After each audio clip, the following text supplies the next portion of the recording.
back in town. Welcome to the Deadlock Podcast, episode number 280, and welcome to the year 2025. We made it! Wow. Damn, was looking like I wasn't making it out. Yeah, I guess you did make it. I mean, I always knew you were.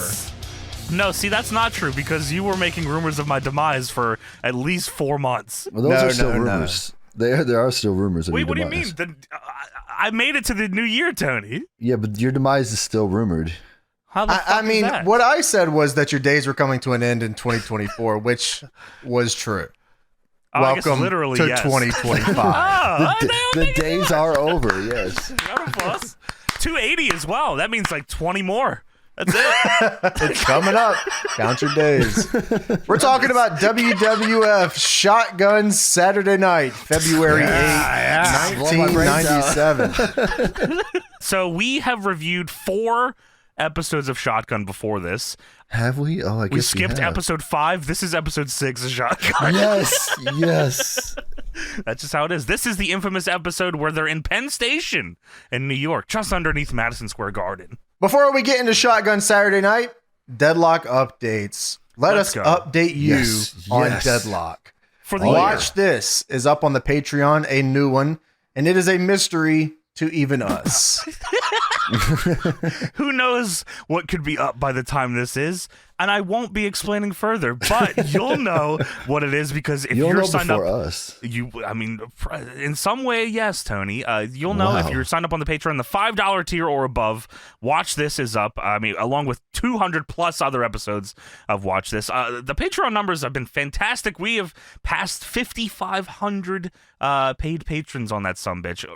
There's a possibility we had 6,000 paid patrons in 2025, which would be unbelievable. Holy, that'd be awesome. Yeah. The SGH suggestion thread is up on Patreon. Suggest what you would like to see us go over on SGH this month on Patreon.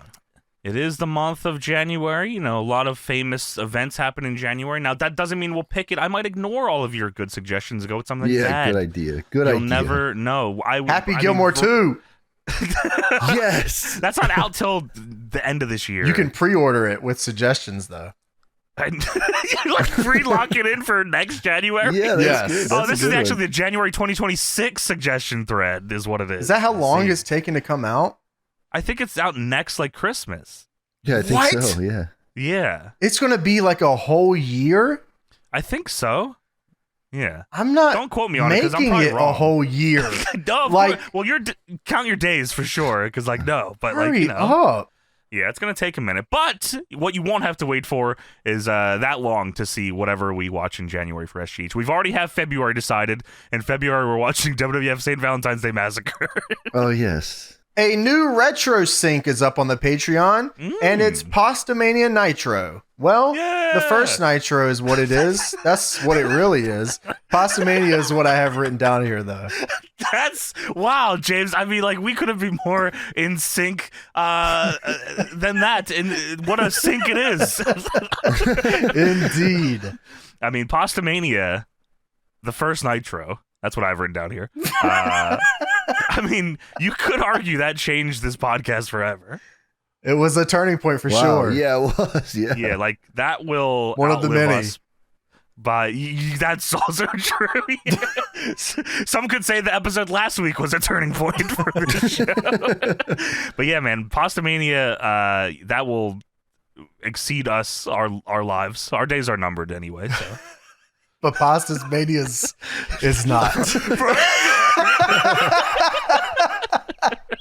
DPW is not coming to Penn Station. It is going to Ridgefield Park, New Jersey, though, on January 17th. And we are also heading to Pasadena, Texas on January 26th.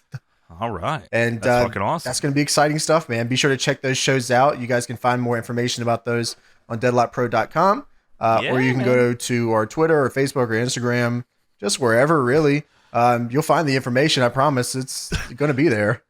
And for somehow, if you don't know, yes, DPW is Deadlock's wrestling promotion. It is Deadlock Pro Wrestling. I've seen recently that someone that is a listener of the show through other avenues did not know we had our own wrestling promotion. So we will probably have to be fixing that here shortly about how we let people know on other places. The tickets for our show in Ridgefield Park, New Jersey's January 17th, fucking flying.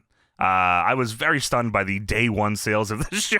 So if you want a ticket to the sucker, you might want to jump on them here soon. DPWTIX.com, DPWOndemand.com.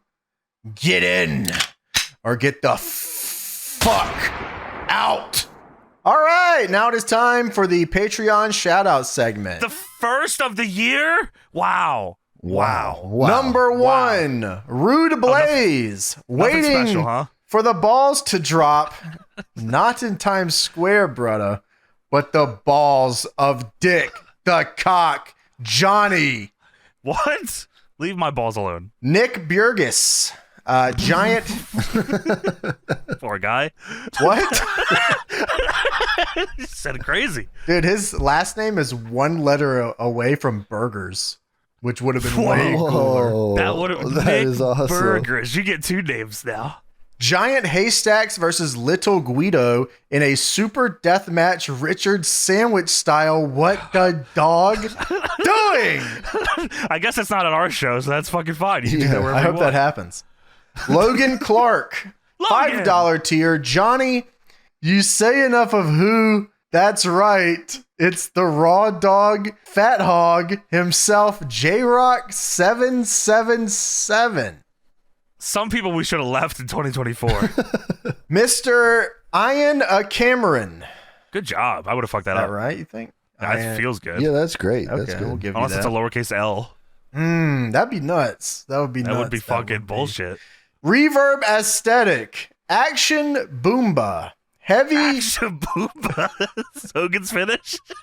Heavy Metal Joker 10. Connor Foti. $10 tier. Nathan Easley. Hot Dog Lover. Ryan Hall. Radio Rovo. Adam Webster. Joe C. Andy. Savvy. Mick Fly. Baby! AKA Out of Time. Mike Fox. There he Jay is. Jizzle. Alexander Boscacow. Pablo Diaz. Book Hoist Gracie versus 18 naked cowboys in the showers at DPW Ram Ranch. Just watch any place you can Bring watch it. DPW to El Paso. We never get wrestling here. We're going to Texas. Come on. Andrew Feminella. RKB. Yeah. Blaine Moore. Liam Barkus. The boys are up at 3 a.m. decorating the tree. And Cam's got to be up for work. The Cox eating a ketchup sandwich. And Jerome Shit. Are these the name of 3 dudes that share an account on this fucking thing? Oh, maybe. Real Joseph. Miguel Ortiz. Michael Carson. John Vaughn. John Vaughn. Seymour Butts. Got him.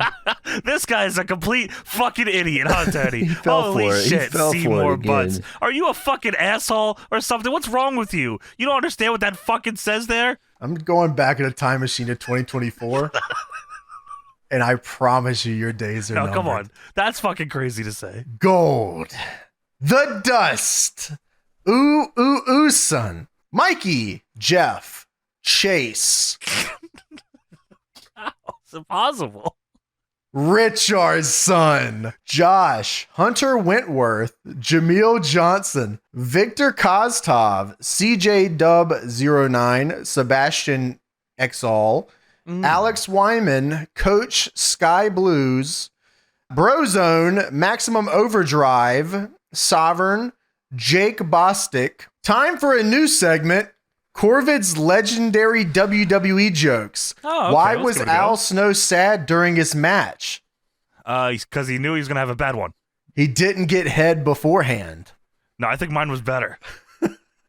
Yeah, man. 156. Oh, yeah, man. Super Mario Sean Kinison. Gunga. Dakota Culinon. V. Matt Lynch, what if L.A. Knight, joined SCU and Spelunked John? I swear this has been like someone else joined SCU and Spelunked me before. Leave Johnny alone. That is funny as fuck. Wow. That's fucked up. Aramis Fernandez. Nice. Steve Bosco Cameron. $15 tier. Melior. Who the hell is this? Why you write it like this? Who says it like this? Dude, I don't know. Melior Cunez? What do you mean? I've never seen that spelled or said like that in my life. Evan, $12 annual. Let's Mouse, go. Hello, $120 Mouse. annual. Fallout Scott Hall be like, you want a core? I don't understand. You play Fallout. Is that a good joke? You know, like the core to the power suit armor. Like Wade Barrett's group? Oh, yeah, that's good. Oh, thank you, Tony. I thought so too. I like this joke now. Guy that's only seen 2011 WWE. And still the Patreon champion of the world at 69.69. To the new year. I am a mail carrier, and the boys get me through my days. Thank you for all you guys do. No, thank you, you son of a bitch. Thank you. Wow. Thank you. Thank you. I don't even know if you know that you're still champion. You still listen to the show? Thank you for continuing to pay for this Patreon in the amount that you do. We appreciate that. And we appreciate all of you joining us on the Patreon as we go into the new year, as we're in the new year. Keep it up. Join us over there. Everything's fucking crazy on our Patreon. Patreon.com/DeadlockPW. All right, now it is time for the Deadlock Draft. It's back, baby! Yeah, it's back! We're back! Let's fucking go. Why are we doing this? fucking Because go. we sat here and we said we should do a draft. We've been wanting to. It's actually been on tap for a little bit now, but we wanted to wait till it just felt right, and it just so happened to feel right on the first episode of the new year. And I I'm also excited feel about it. like we can learn a lot about each other through these drafts. Oh, and we can learn. Yes. I'm also excited to learn more about how the listeners hate all of my draft picks. This will be exciting. I still for get in me. trouble for picking the sun for things that are orange. Dude, the sun is orange. Fuck anyone that thinks thank you, otherwise. Tony. That's what I'm thinking. But we're starting back here. Deadlock. So this is we draft 5 each, correct? That's Yeah, I right. get the New England Patriots right now. I'm picking them. You're already locking in the Patriots? You don't even know what the New England category is. Well, yeah, I don't, but I could win. I guess that does line up regardless, James. The Yes, Patriots. because It's a the horror. draft for this time is horror movies. Oh my! yes. We did talk about this. I did question if it was singular movies or franchises. I was then pointed and laughed at and said individual movies. Immediately shut down.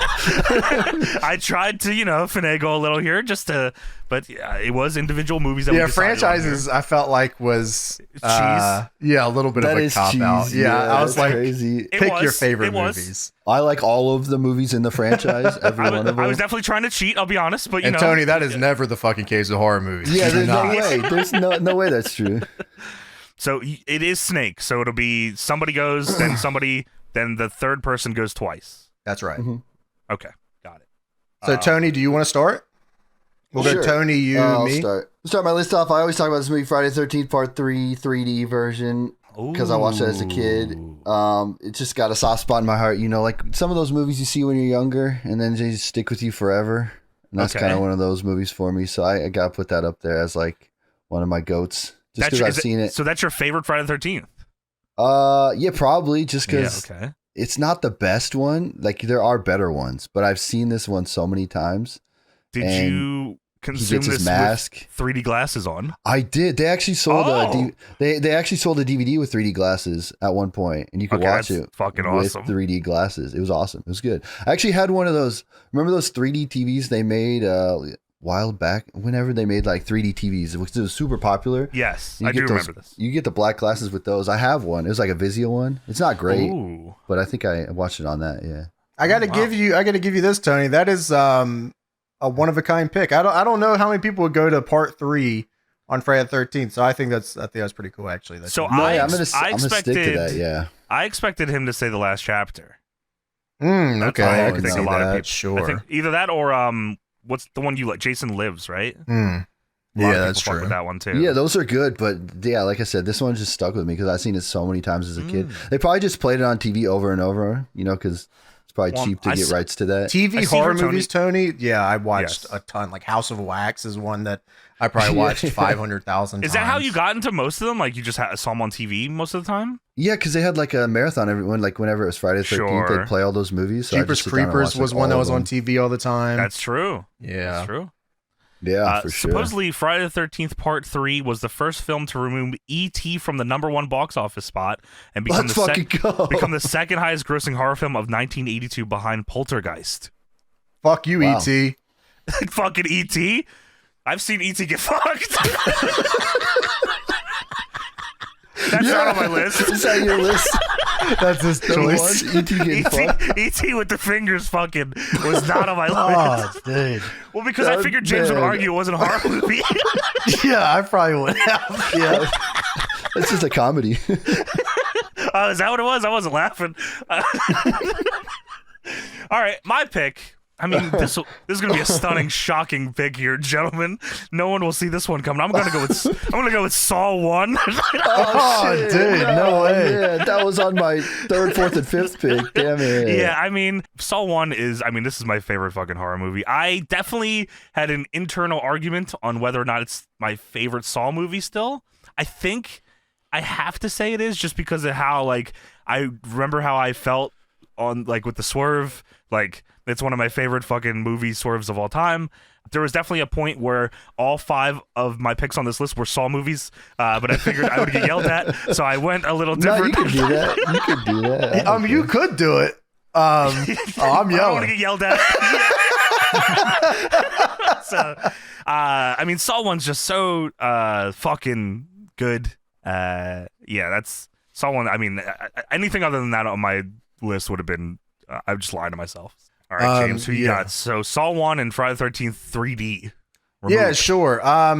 Okay, so I have to think picks from you guys too, like how I'll play this draft out, I guess. So that's what I was considering as well. Yeah, so I'm gonna actually go with Saw 2 as my first one here. I mean, because I like Saw 1 a lot. And it's probably the same reasoning that I have for another one that I'll probably end up picking here. I can't imagine you guys pick it, but the idea is the same. That I really, really enjoyed the first one a lot, but I can rewatch the second one 100,000 times. And the mythos of it is more interesting for me to think about. Like, I think that there's a lot more going on. Yeah, I think the housing and the setting is a lot cooler. And I like the characters and they're fun, and watching the people I didn't like fucking, have to go through these tribulations and stuff. I mean, Amanda's awesome. Amanda's the best character in the whole fucking franchise. So yeah. So next I'm gonna go with since it's snake order, I'll go again. I'm gonna go with Nightmare on Elm Street 3 Dream Warriors. Okay, yeah, that's I was wondering if you were gonna go Nightmare this early, or there was another one I thought you were gonna go. So I might have to fuck you here. Yeah. So this is my favorite Nightmare on Elm Street movie, and it's not even close. I have this huge poster from the release. It's it's one of the ones you would put up outside of a movie theater to show that the movie's playing or whatever. Oh, like they have at the Alamo and shit. Yeah, I have one of those for this movie, and awesome. I just love it. It's just such a it's just Freddy, and it's Freddy where sometimes I feel like they jumped the shark a little bit with Freddy, and coming from the second one from the first one, I don't think the second one was near as good as the first one, but the third one, I think they made that immediately after because they made so much money off the first. They're we got to make another one right now. Yeah, and I don't feel like it lived up to the first one, but I thought the third one definitely not. The third one explored what's possible with Freddy, yeah. And while it was, I mean. He was a fucking TV that attacked that girl. And, dude, that was insane. That TV was awesome. And that's cool. I think it's there's still the funny part of what Freddy can do, but he's still super menacing. Making that dude walk on the puppet strings up to the roof. I'll never forget showing. That's scary as fuck. Yeah, showing the strings and everyone watching through the window, and they're no, and they don't know what's happening. It just looks like he's killing himself, right? And it's just oh my god. Yeah. But you see it, and he's got all his body parts pulled out from the strings and stuff, and Freddy up there. That's crazy. Yeah, awesome. just I mean, welcome to prime time. Welcome to Primetime Bitch is like my favorite line from a movie ever. Yeah. Dude, that is funny. That is awesome. Yes, it's my favorite Nightmare movie. Those are fucking some strong picks. Wow. I know this one's not going to last, so I might have to go with it here. I assume you both know which this is going to be, too. I kind of do. Did I talk about it before? Like before we started recording? I can't remember. Oh, yes. It's okay. Terrifier 1. Yeah. I'll say it's going to be a dogfight for that one, I imagine. Yeah. I honestly thought that was going to be an early Tony pick, and I was like, I definitely thought Snake, you were taking it. Yeah, I probably should have, but I was actually shocked you took a Saw before you took the Terrifier one movie. Yeah, I mean, but good pick. It might actually be the latest movie that's going to be on my list in terms of date. Oh, sure, okay. 2016? 2016, sorry, not 06. I will give James credit. He got me into the Terrifier movies. That's why this is even funnier that I'm taking this. I love that.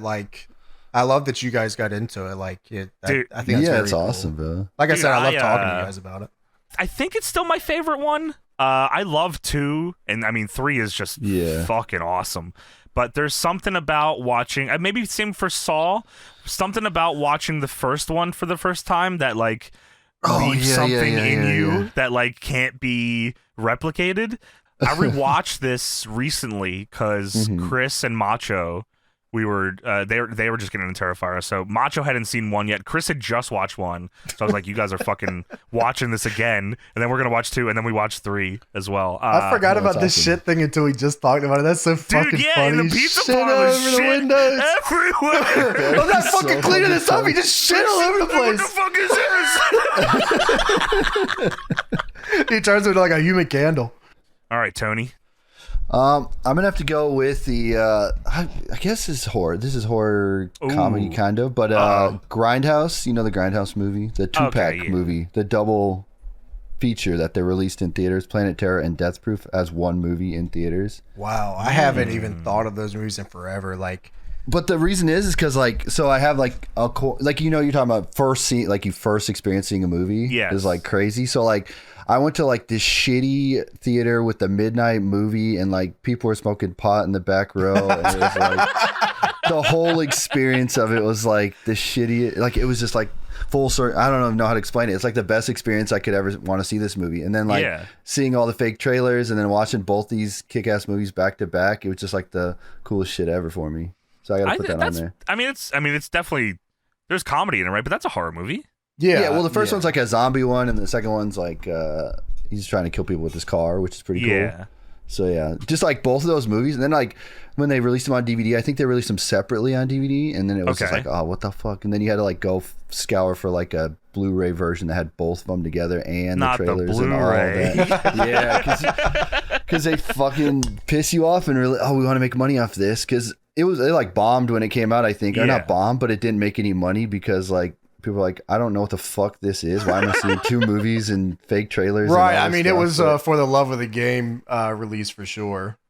Yeah, and even Tarantino said since then I wish I would have explained what this was more because people didn't get it. Nah, and, fuck that. Doing it for the love, but man. It was just one of those the greatest movie theater experiences. Was I did not expect that pick. The shitty movie theater, and then I didn't either. Yeah, that's good. Yeah. That. Wow. Yeah. All right. Yeah. You awesome. Tony gets another, no? Oh yeah. Yep. I think so, right? Yeah. Yes. That's right. Also, I'm gonna put a Scary Movie on there because Scary Movie. I can. Does that count? Yeah, it's a horror movie. I don't know if I can count that. There's I mean, it's your list. I guess not scary. Yeah, it is. I mean, isn't the name the first one with the I Know What You Did? Is that one? The I Know What You Did Last Summer? If I'm saying I'm watching a horror movie and someone says scary movie, I'm confused. Yeah. Okay. Yeah. That's a good point. That's a good point. Pick another one. If I watch a comedy movie, repick. All right, I'm putting the Thing on there from John Carpenter's The Thing. You guys ever seen that movie? Yeah, I have not. But that's I have heard of. You should put The Fly. Dude, okay. I almost had The Fly on my list, dude, by the way.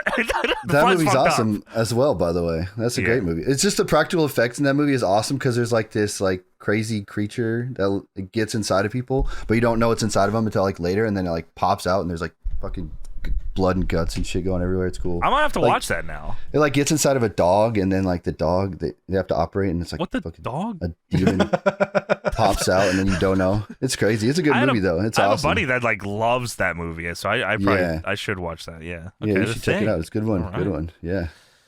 Well, I believe it is me. Yep.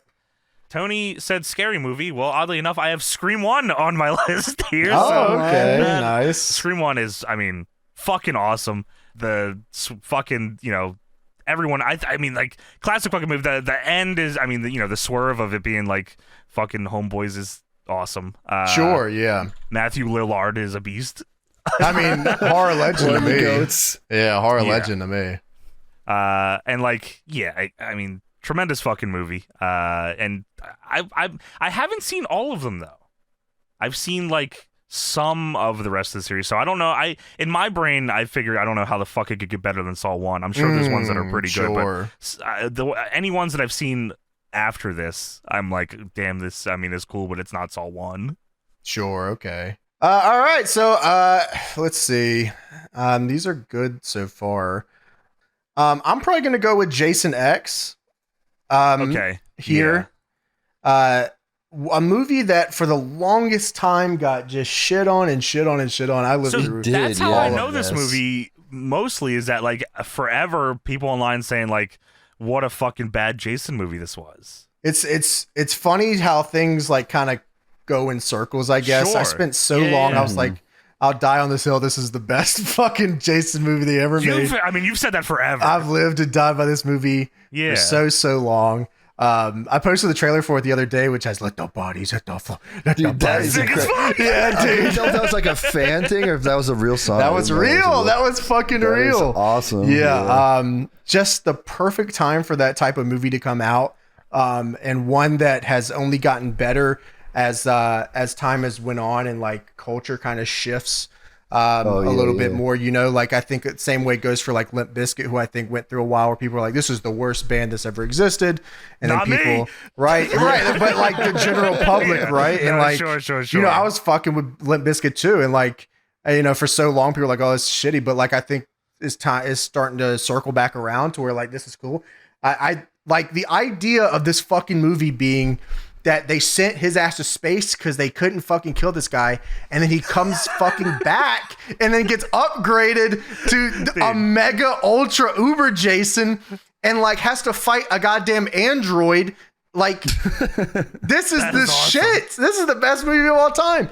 Also has some of my favorite kills ever. I'll never ever forget fucking the cryogenic, putting his face in the shit, and it's smashing on the table. Dude, that is legendary. That's fucking awesome. I will never forget them trying to trick Jason by putting him in the AI and trying to make him think he's back at Camp Crystal Lake.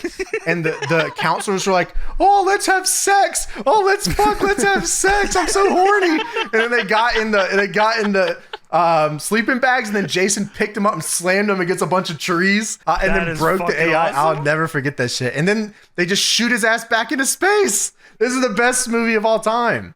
Why did people not like it? It's just campy as just because it was hokey. I mean, the idea is everyone was kind of tired on the Friday franchise at that point anyway, and like it wasn't the same, and it's campy and but fucking amazing. I have 40 copies of this movie on every single release that's probably ever been released on. I have never left its side. It is genuinely one of my favorite horror movies ever. I didn't have to really worry about you guys taking that one, so I was like, that was like I knew that was going to be yours. The only way I'd stifle that is just be a dick, But yeah, sure. I knew that was one of your favorites. So. I definitely considered it. Terrifier was the only one I thought I was going to not get away with, but I'm glad I did. So there was going to be two. It was either one or the other here. So this next pick, I was either going to do. This is my fourth pick. This really comes down to how many times I've seen them each and like which one I would pop on more again, I guess. Okay. So it was either going to be Texas Chainsaw Massacre 2, which I think while the first one is the one that everyone remembers, Texas Chainsaw 2 is fucking awesome. That movie is so fucking good. I still haven't seen it. It is so unbelievable. The characters they introduced, Chop Top is an all-time character. The the rundown into their like carnival fucking lair, just everything screams like fuck you guys. Like that's genuinely what the movie was. There wasn't enough blood in the first movie. There wasn't enough told about the family. He said, okay, well, how about they fucking are in a carnival lair and there's this guy named Chop Top, and how about we cut this guy's fucking head off at the beginning of it? And like it was just like the biggest middle finger ever. And like it's fucking awesome. So it was either between that one or another movie here. And I might lean towards this one just because of how many times I've watched it. And it's House of a Thousand Corpses. Okay. Which is a movie that I have seen on TV. I don't know how many times I've fucking seen it on TV. It's got to be 500,000 million. Super fucking fun movie. Probably my favorite Rob Zombie movie ever. I actually don't really love all his movies that much, but House of a Thousand Corpses is like, super fun. Fucking solid. So this is also my fourth, I believe, right? Yeah, that's right. That's right. I don't know how much I've talked about this movie with anyone, let alone you guys. But I just remember how I felt when I watched it. So I'm gonna go with the first Jeepers Creepers movie. You mentioned Jeepers Creepers earlier, and I was like, "Fuck, is he gonna take Jeepers fucking Creepers?" No, I'm not. That's what I feel here. Yeah, no, I'm not. I fucking really liked the first Jeepers Creepers movie. It had like, first of all, Justin Long is in it. I was about to say, I think Jay Long was in it. Yeah, Jay Long was in it. I mean, automatic W. And like, I just remember thinking this was like the creepiest fucking thing I've ever seen. Like, I watched this maybe around the time when it came out, so I was young. And I've watched it a couple times since, and like, it gets a little like not as scary as it was when I saw it the first time, but I still hold on to like the feeling of dread when like they're fucking driving by and he's dragging shit into the fucking basement. Oh yeah. And then like him, I mean like Justin Long talking to the fucking, I don't know if it was at the police station or whatever. He's talking to the woman, and she starts singing the Jeepers Creepers song. All the shit with the eye. Jeepers Creepers truck. Dude, yes, Jeepers Creepers truck. He fucking flies and lands on their truck, and then you see his face, and his face opens. He takes fucking Justin Long to hell. I mean, there's a lot of scary fucking shit I remember. I remember being like having just a feeling of dread watching that whole thing. Jeepers Creepers 2 was a TV movie classic. That was always on. That was a school bus one. Yes, that's right. And I think I've only watched that once as well, and I don't think I liked it as much, so I haven't went back to it. Yeah, and then they made another one, and they made one to talk about it. Yeah, they made the one that was awful. Yeah, we don't got to talk about probably any more than maybe 2 you could talk about. Anything after that, you probably don't need to. I mean, Jeepers Creepers was one of those ideas that like I think in my head they probably could have had way more. Maybe they just didn't explore it enough for me to like put it in my favorite. Like it's one of those movies that very easily could have been, I think, but they just fucking left it wide open. They do. I mean, the ending is too, and like I'm actually surprised you even get to see the dude. You get to see the goddamn Jeeper Creeper. I was like, I feel like this is like not a one and done. Why do I like? You could keep this for another movie and reveal this dude. I mean, they run this dude over with a fucking truck. Yeah, sure. And he comes back to, he's alive still. I mean, great fucking movie in my opinion. All right, Tony. All right, now it's my turn. My final two. I'm gonna go with Nightmare on Elm Street number 1. Wappa-cha. Ooh, number 1. That's a good one. Not necessarily. Well, I guess I couldn't say that I have a favorite Nightmare on Elm Street. Just the whole franchise is fucking sweet. You know what I mean? Because it's one of those things where it's another one of those where you watch one, then you watch another, and you watch them all, and it's just like fun to watch them all back to back. I think I had like the box set at one point of like all of them or something. That's based. You know, which was cool. I don't know where they're at now. You know, I was in high school or something, but yeah, just sweet franchise. Goes up there with Jason, Freddy, and Jason. So got to be on my list there. Yeah, the final scene in Nightmare where they pull the inflatable through the window is one of my favorite scenes ever, because of how ridiculous it looks. They just literally pull an inflatable doll through a window, which is like, this works for me. Yeah, I think that's where I was like, all right, I fuck with Elm Street like a lot. Yeah, it's awesome. And then just like the idea of it, like you go to sleep and then like your nightmare takes over, is fucking crazy, and then you What a never want to go to bed. idea. You never want to go to bed. It's like fucking scary shit. Did that fuck you up as like a kid? Dude, definitely, yeah, because like you see those young and you're like, oh shit, I don't want to go to sleep now, because you watch them like late at night and then you're trying to go to bed. You're like, Freddy's gonna turn me into an inflatable. Yeah. Watch out! Oh, the car's transforming. Dude, that car with the fucking Freddy sweater, right? Is that what you're talking about? Yeah, at the end. Yeah, it reminds me of that creepy pasta, which is like the one where like you live your life or whatever, and then you see like a lamp or something that like, have you guys heard that before? No. So like you live your entire life or whatever, and everything's great and everything's good and whatever. But then one day like you see like a lamp on the table that doesn't seem real. It looks like a Minecraft lamp or something. Oh. And you're like, what the fuck is this? And then like you realize that you have been asleep for your entire life and like none of it was real. What the hell? Yeah, it was something like that. I just remember that from a long time ago. That sounds fucked up. Is that a movie? Oh, I don't know. It probably will be eventually, right? Yeah, that should be our movie. Hold on now. There is a movie where like a house comes alive and tries to kill you. I remember seeing that as a kid. Whoa. Like it's like the shower got really hot and it like burned somebody alive. Yeah, it was crazy. I don't remember what movie it was, but it was like crazy. And, like, yeah, wow. We should do that, Tony, but like shock somebody and start someone on fire. We should do that, but when the water comes down, you go, it's not hot. That's not hot. I thought my shower was on hot. It's just minor inconveniences. Fuck! Somebody started my coffee this morning. Water heater's not on. All right, I'm gonna pick my last one here. We experienced that in Japan, James. That was real for us. And it was a horror movie. James had to save us. I had to shimmy through the house. Yeah, fat as hell, trying to shimmy inside this house.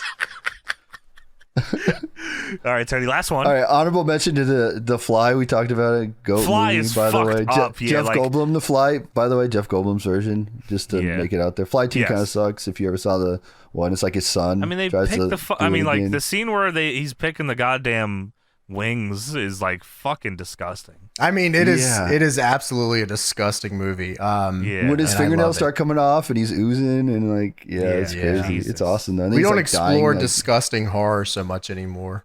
No. That's why I thought that was all practical. Terrifier is cool. All practical effects too. Like he just wore this shit and he like oozed all over himself. It was awesome though. And then my last one, I'm gonna have to pick. It's another like childhood thing. You might consider it a thriller, but I consider horror. Was Jaws, because that is like a monster movie underwater, and that's like the way they shot that movie was so realistic that when I was a kid, I was fucking terrified to go in the water. So that movie just scared the shit out of me. Was the Fly honorable mention? Yeah, Fly was my honorable mention. Yeah. Because I see Jaws brought up in horror all the time. What, James? Is it a horror movie to you? I would say so, based off of like the. Do you have a line where horror or thriller becomes horror? It's a feeling, isn't it? It's a feeling. Okay. Sure. I think with the amount of blood in that movie and the suspense of like the killer coming after you, because it's like a killer coming after people, right? Shark like killer. Shark, in the water. And then there's been so many movies that were like inspired from that to make their own movie, you know what I mean? Sure. So I feel like that's where I draw the line, is like, because it's not just a horror. Maybe that's where it gets weird, right? Yeah, I mean, I'll let it pass. I think Jaws probably is okay for this. I don't know if once again the good litmus test for that would be, hey, let's put on a horror movie, and you say Jaws, I'm like, that's not what I meant. But okay, yeah, I'd be confused a little. Right, but I think in the grand scheme of, I think Tony made a good point of inspiration. I think a lot of horror was probably inspired by some of the tense scenes. So it's a scary movie. Yeah, maybe I'd let that go. So I was going based off of like the effects of like it had on my life. You know what I mean? Like when I saw this movie, it like stuck with me, and then it terrified me to go in the water. It's like Final Destination with log trucks. Dude, every time I see a log truck. Well, that'll jump me here, James, because I think that might be my favorite. Really? Oh, really? Oh, really? But that's okay. So that's Final Destination, I think, is a horror. But I don't know. I would say in the same sense. Yeah, like so. Yeah. Not to jump you, Tony, because I know you were talking about. No, that's it. Yeah. No, Jaws, that movie Jaws just terrified me, and still think about it when you go in the water. Yeah, if it's scary, shark under there. I don't know if there's like a line of if it scares you, is it horror? Because I could see that being a yeah. Yeah. I mean, Final Destination is definitely a horror movie. Yeah, so Final Destination 2 is the one with the log, and that's like my favorite Final Destination. Final Destination 1 is still cool. But so you go with the second one? Yes. Because I think Final Destination 2 has more, like you said, the fucking log scene. Like, that's like something that permanently changed my brain. like legit. It changed anyone that grew up in like the early 2000s. That probably changed your life forever. Like I genuinely can't look at a log truck without thinking, "Holy shit!" No way. Really behind anything like that, like even like those Johns that carry the fucking cars or whatever, like anything you get behind anything that something can fall off of, that fucking changes your shit entirely. Yeah. All right. So for my last pick, I'm picking a 2001 movie called Slashers. Oh. Which is I definitely am not quiet about it being one of my favorite movies ever. Slashers was a film that I rented from this does not exist. None of this exists anymore. I went to you can't find a movie like this anymore. But I went to Video Zone, which existed out here beside the grocery store back in the day, and I found this movie called Slashers, and I took it back home and I put it in and on my CRT TV in my room, and I watched it and I was like, wow. I am like enthralled with this idea of this movie, and like I gotta watch it.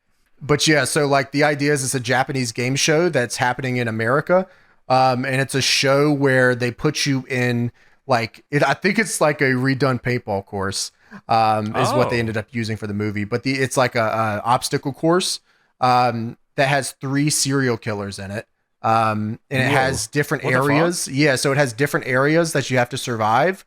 And whoever survives by the end of the game and gets to the end wins like $1 billion and gets to live. This sounds fucking sick as fuck. That sounds awesome. Yeah. So yeah, I mean, like they have different serial killers. So like the idea, and I'm so sad because they never did anything else with it. It was just one of those B movies that just never. It was a one and done. They never did a second one. It was straight to DVD. Straight to video? Yeah. Straight to VHS. Yeah. So, which is like, crazy. Yeah. So it was a super I thought it was a super fun idea. One that like I can understand why it probably didn't pop off, but like especially the time it came out and all that, and straight to video stores. But one that I love. They could have done so much. Because even in like the beginning of the movie, they showed all these serial killers they didn't use. Right, like. They only picked 3 killers, but there's like a slew of serial killers, right? Oh, so they could have wow, that's crazy. Like you can't be arrested or anything. Like you can kill and be killed and do whatever you want in this place. It's total amnesty. So you can do whatever you want with no legal repercussions. They play up tropes in horror movies in this thing. So like there's like the sex room where it's a film show, right? So like. If you have sex in this room, the killers won't kill you for the time that you are having sex, and then they give you like a free time to run away. What? So they, because like they're trying to get like ratings and like money and stuff. So like so like sex sells and no shit. Yeah. So they had a bunch of interesting ideas that played with the tropes of horror, and like they had fucking. The preacher man, like just fun serial killer gimmicks, the doctor, the good doctor, like I always thought dude, that this sounds shit awesome. Was, wow. Yeah, it's super sick. Is this not on like a streaming thing you can get? You're saying like you can I actually don't know. It, like, I own it. I own fucking 100. Another movie on 100 copies. I'm pretty sure you got one delivered to your house while I was at your house. Yeah, it was like they did a re-release with a bunch of extra content, which I couldn't fucking believe. By the way, I just couldn't believe it. Yeah. That is nuts. But which goes to show like today is such a niche, like what a time to just enjoy anything ever, right? Because like I feel like everything, God, it's all your fingertips. Yeah, right. Like what do you mean you're doing a 2001 re-release of a movie no one ever saw, right? Like what? That's like ridiculous, fucking ridiculous. But I own like 100 copies of this, and I hope to. I own it on VHS. I own it on DVD. I own the re-release. So like I'll keep the. As long as I'm alive, Slasher 2001 will also be alive. That's awesome. Yeah, so if you haven't seen it, like I said, just look up Slashers 2001 on YouTube and watch it in fucking parts. It's awesome, man. That sounds like Squid Games. Super fine. I forgot. There's honorable mention, Squid Game. Honorable mention, Squid Game. You got any honorables, James? Anything you thought to have on but you didn't put on? Your recommendation, if you worked at a Blockbuster, what would you pick? Cabin in the Woods. Okay. Oh, For yeah. sure. Yeah. I think that was a super fun movie that explored some fun ideas and had a great ending. Like I said, New Nightmare on Elm Street, New Nightmare. Sure. Texas Chainsaw 2, Jason Lives, Friday the 13th, Saw 6, Terrifier 2. Yeah, Saw 6, Terrifier 2 was also on mine. Evil Dead. You guys fuck with any of the Chucky movies that much? Yes, I did. I like Bride of Chucky a lot. Yeah, I think the Child's Play movies were good too. I don't know if they're my favorite ever, but I definitely I go out of my way to watch them. One that is more recent that I remember, like, I don't know if I saw it with you or if I saw it with Deb. I thought Black Phone was fucking awesome. Like, we all saw that together. Yeah, we all saw that in theaters together. That was awesome. I was trying to figure out if I liked it enough to put on my list. It was just one that I remembered like thinking, oh, this is like fucking pretty sweet. I got to rewatch it. There's one, The Descent. I remember thinking a lot of the ending fucking where like nobody fucking survives this fucking cave. I was like, oh well, this is the worst feeling I've ever had before. Yeah, sure. This makes me feel like shit. So that sucks. That one fucked me up a lot. There's another one that I don't know if it might be more of a thriller. Have you guys seen Joyride? No. What is that? Joyride, it's a movie where there's these dudes, or it's two guys and a girl, and they're like on they're taking a fucking road trip. They're taking a joyride. Oh, I have seen that. Is this the one with Steve Zahn? Yes, dude. Yes. Okay. Yes, I know what you're talking about. So they is it the Candy Cane movie? Yes, dude. Okay, yes. I know what you're fucking. Yes, this is definitely They start fucking with this trucker on a CB radio, and it turns out the trucker's like a fucking psychopath. Like he's a killer, and he follows them all through their road trip, and like he's stalking them the whole way, and it's just them trying to avoid this dude the whole time. And he's Rusty Nail was his name, and he kidnaps the girl that's with him. It is awesome. Paul Walker's in that movie. James, you got to see this. It's awesome. Yeah, like forget about it, cuh. That's another movie I saw like when I was younger. That like me too. Yeah, I saw it like on DVD or something. Yeah. Yeah. I forget what the dude's license plate was. It was like fuck, what was it? But it was, I remember like thinking, oh, what the fuck? This dude's license plate's fucking scary as shit too. It might have just been Joyride. Actually, that's probably what it was. That probably makes sense. Yeah, sure. Yeah. But I remember the license plate having meaning to it. I was like, oh, maybe it is the name of the movie. Yeah, Joyride I thought was fucking sweet. That almost, if I wasn't gonna put Final Destination 2, it was gonna be Joyride. I forgot about that movie. That's a good movie. 1. Yeah, dude. I need to go check that again. That's a good one. Very fun. Did you have any more honorables, Tony? No, not really. Just like all the stuff we were talking about. Yeah. Yeah.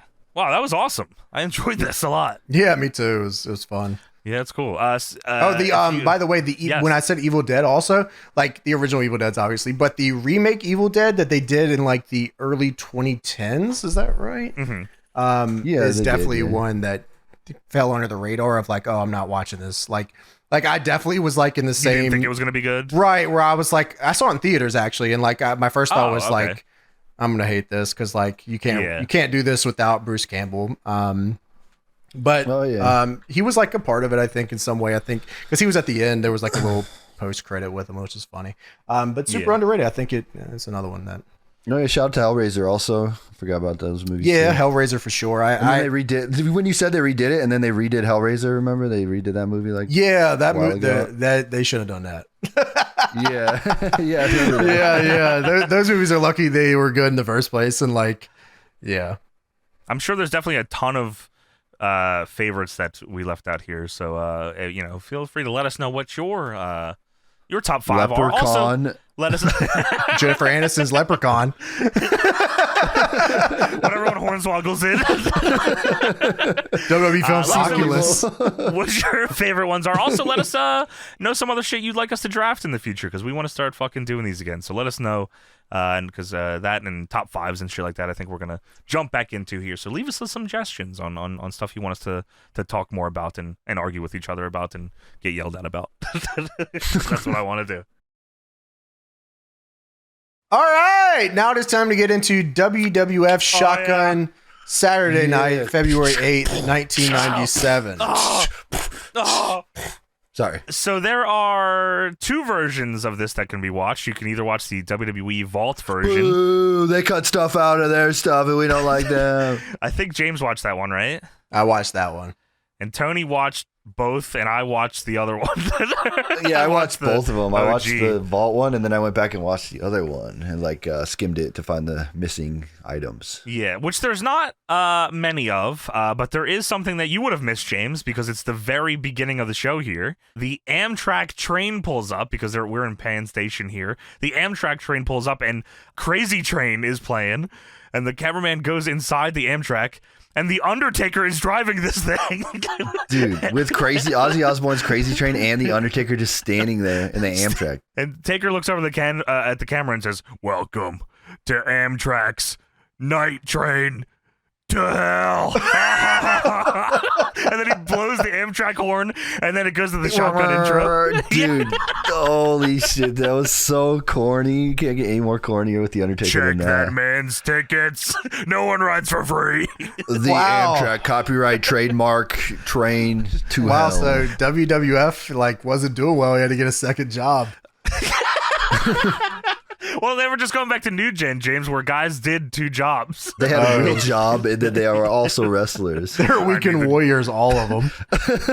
I have 3 people on this Amtrak that haven't paid. Bring me the guardian angels to kill them. It was cool to see Crazy Train though as a song. They played that's why it in that the shit back. got cut crazy. Yeah, I mean, I don't know. Shotgun Saturday Night must have put them in the mega debt. They paid for a lot of shit here. Yeah, you're right. They couldn't have done a Jimmy Hart remix, like Wild Car or something.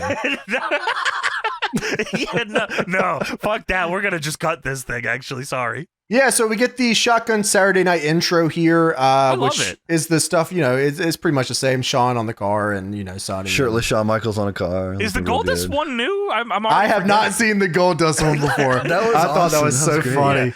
Yeah, so Goldust is in a bar in full gear with entrance robe taking shots. With the boys! Yeah, I mean, come on. The guys in the suits. That was awesome. Yeah, man. That's what it's all about. Sadly, not on this episode. Goldust, but they weren't, apparently they just weren't doing well because they could only afford to have the Godwinns 900 times on this fucking one. shit, and the Nation 500 times. I mean, they had the Nation and the Godwinns, if you only watch Shotgun Saturday Night, is the biggest feud in wrestling. Where's the Flying Nuns or whatever they were? Remember they already changed, they're already out of that. They're just the headbangers feud again. Over. Yeah, they're already over that shit. Yeah, there's definitely got to be some kids that only watch local TV in New York that only saw Shotgun Saturday Night. Only watch Shotgun. The Undertaker is a train conductor, and the Godwinns are the top act here. Yeah, Undertaker's a train conductor, and they're trying to push him to face Shawn Michaels for the World Wrestling Federation title. I don't know about that, buddy. I'm watching WCW. This shit sucks. Watch you hit the bar with Goldust, pal. So tonight we have Undertaker versus Hunter Hearst Helmsley for the Intercontinental Championship. Triple H is the current champion. They show text to show what the matches are. The text is fucking insane looking. It's just letters all over the place. I love it. I love the aesthetic here. I think this is, especially for having it in Penn Station, I think it's very cool. Does the Heart of WWF match this branding? No, it doesn't. No, but maybe that's why it's interesting to watch, because it's so far removed from everything else. I mean, this is just an indie show, right? Yeah. It's like, damn, this branding is so well done, and then it's like whatever's happening on the screen doesn't match that branding, if that makes sense. Yeah, no. Yeah, you're right, 100%. Yeah, this is ECW branding with the Godwinns, right? Shouldn't Elmo be fucking Sunny on this show or something? I mean, Goldust should be the Shotgun Saturday Night World Champion. Where's Terry Funk? They obviously are very much slowly but surely giving up on this show as we go through this series, because the biggest names on the show are Taker and Triple H, and they're in the mid card. Live from Penn Station. Tonight, home of the Amtrak. All aboard. Shotgun Saturday Night. The presentation kicks ass, man. It is. Yeah, it is cool. awesome. So we start off here with the Godwinns versus the Nation. The Godwinns are already in the ring. Don't go mess with a country boy. It is a smaller ring, of course, than the normal 20-foot WWE ring. We Cool were looking setup, though. at a 16-footer tonight. NXT style looking ring, yeah. Which we Not even mentioned 18, before. it's a 16. Right, yeah, 16. Oh. And I mean, they're moving like it's a 16. Everyone in here is like 6'5", 6'6", Gigantic. so they're taking Dude, one step. I've been running tag matches in here with both teams staying in the ring. It's like the whole ring is full. It's crazy. Can't see shit. So the Godwinns come out, or they're already in the ring, and the Godwinns name card says that the Godwinns love hee-haw. I said, man, we're cooking tonight. Is that right? This is very similar to the product ECW was putting on at the time. It's what you're saying with like it's like the crazy text too, but it's like new gen jokes, and it's like this just doesn't match. What are you doing? I mean, even Vince and Sonny had a nameplate because they're on commentary here for the show, by the way, and their nameplate said they talk a lot.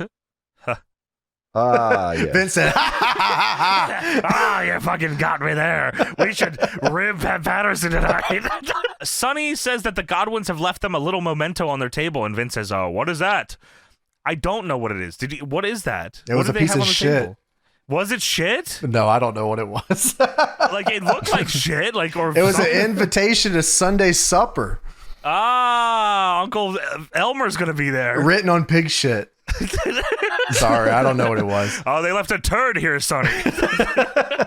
So the Nation come down a set of stairs here in Penn Station. The way they have this cut off is like very cool looking. This is like very cool. The way they come down the stairs and the fans are all like, it's just a walkway to the ring through the fans. It's very dope.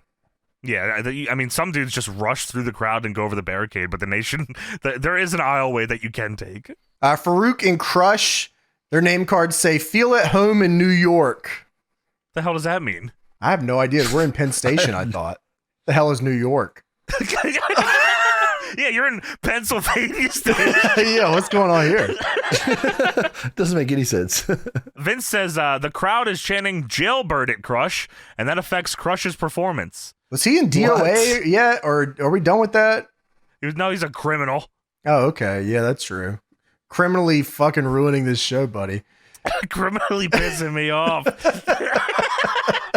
Vince says that Phineas did have a crush on Sonny at one time, and Sonny says he's probably one of the people downloading my 1.4 million pictures on America Online. You got 1.4 million pictures of yourself? That's so funny. 1.4 million downloads. She said pictures.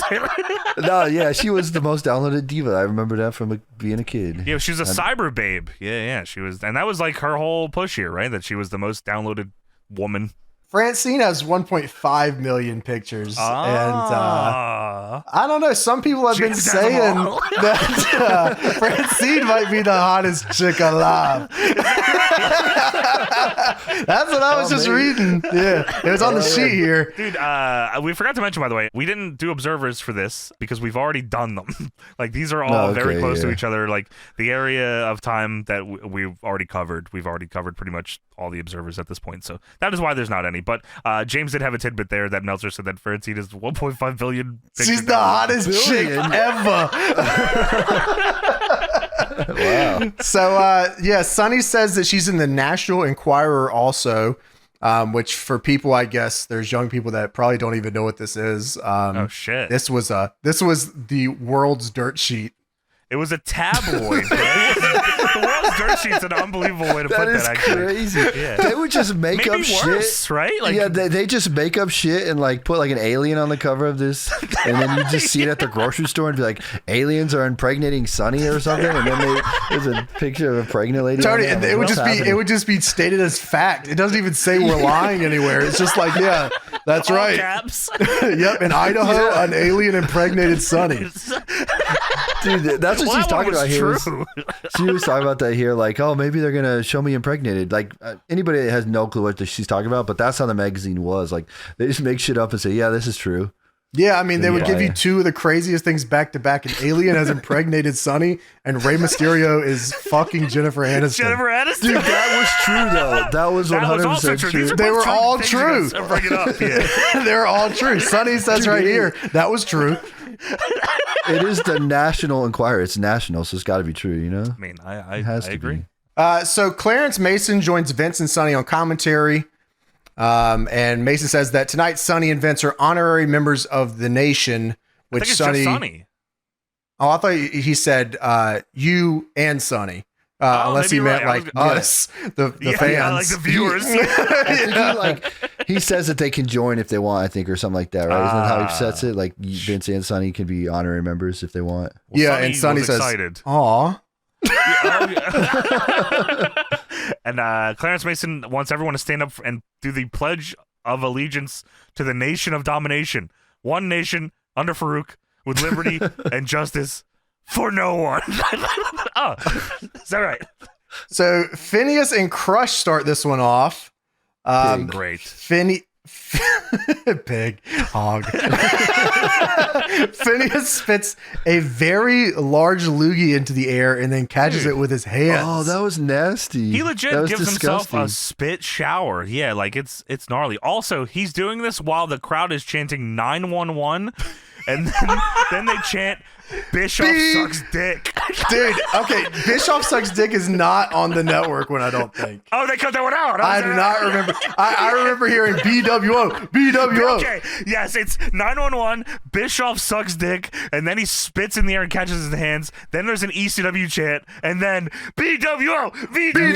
That's the one right there, boys. They're talking about 911 from ECW, yeah? That's right, yeah. Or they just wanted to call the cops for some reason. Yeah, bad show starting off.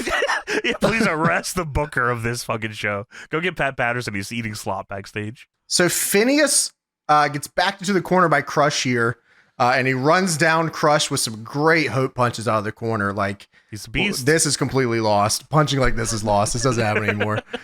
Phineas then hits a few lines and Crush powders. Phineas and Henry, of course, grab the slot bucket. And shit. the crowd does like the slot bucket. They're ready to see something.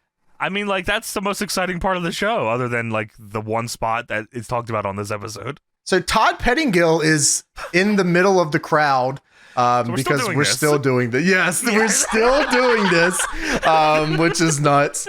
Todd Pettingill is in the crowd. He is mic'd up with, like, an ear mic. We see him later with it, too. And he's doing crowd work, kneeling next to a dude, little kid, right beside the guardrail. I don't even know if he could see over. I don't even know what he's looking at. He's not watching the show.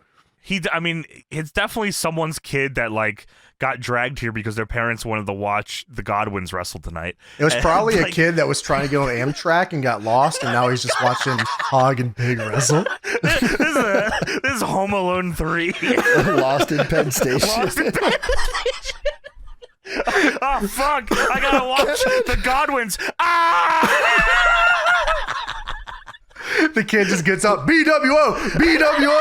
Bischoff sucks dick. This event changed his life forever. Dude, he gets on the train. Welcome to Amtrak Night Train to Hell. Holy shit, the Undertaker. To hell. Oh, dude.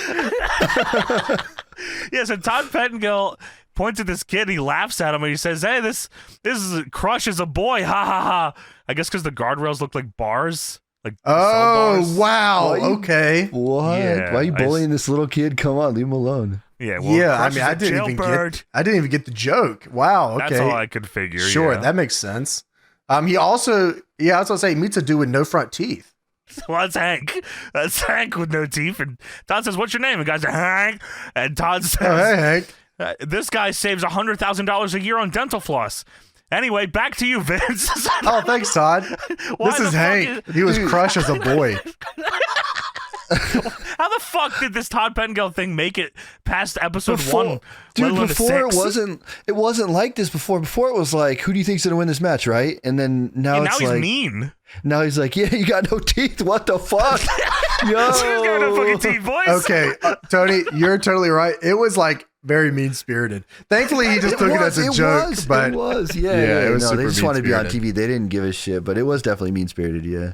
The crowd now is chanting, and I don't know if this made it to your cut, James. They're chanting, one side is chanting "Nation sucks," and another side is chiming in with "Dick." I don't recall that one. I mean, there was definitely some chants that were going on, but they felt low, if that makes sense. Sure, so maybe they were there. I just couldn't make them out as good.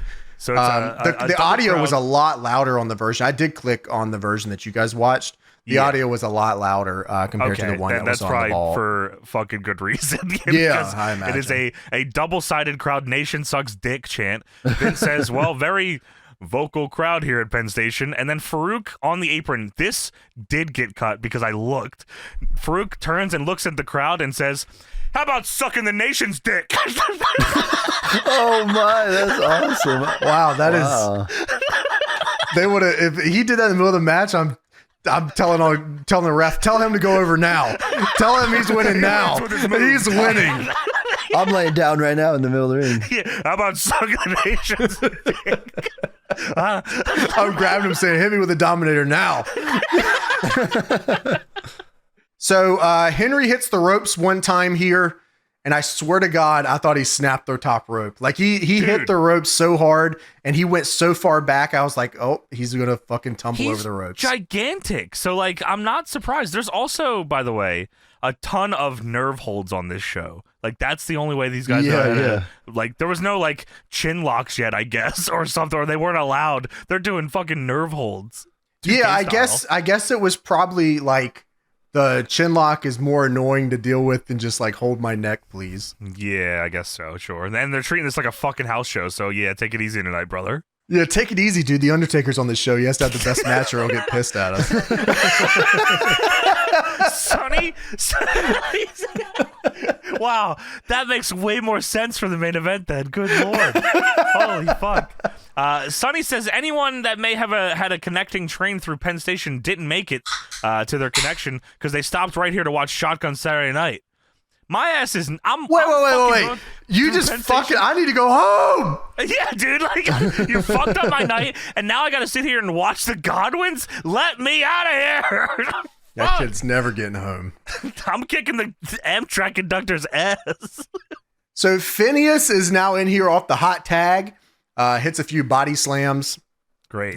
Savio Vega stops him on the ropes. 2K style, like just grabs his leg, right? Yeah, he looks back at him. Why I oughta. So Crush then accidentally hits Savio off the ropes when Phineas moves out of the way. But they win by any means necessary, the Nation. Did you know that? Yeah, they're going to win like a lot. There's like a lot of Nation on this show. By any means necessary. So Phineas grabs Crush for the slop drop. Let's go. But Farouk hits him with a line, and then Crush falls on top of him and gets the pin. That's right. It was, Farouk's patented clothesline that Phineas maybe was unexpecting because it looks like he was going to blow his legs out as he tried to fall down with Crush in his arms. He was just trying to get the damn hold on him and he just couldn't do it. He was like, damn, like, come here. Like, bend backwards, please. Do you have any flexibility, you fucking freak? Jailbird? Did Crush have... was Crush knocked out from here? Did he take the slop drop still? Because Farouk hits the clothesline and Crush is laying on the pin, technically, like, knocked out. I guess technically Farouk lined him and it caused him to do the slop drop. But the way it looked is he let go of him, so he landed on top of him. Falls on him. Yeah, exactly. Yeah, maybe the idea was he does the line into the slop drop, but like you are on top or he's knocked out, so you get the pin. So it's just like, I gotta call this. By any means necessary. So Sonny, of course, says, you gotta wonder if the Godwinns are thinking about getting a partner and facing all three of these guys. Wait, did she fucking say that? I didn't catch that. Wow. Yes. I didn't want to hear that. And Vince says, I think they're probably just missing Hillbilly Jim.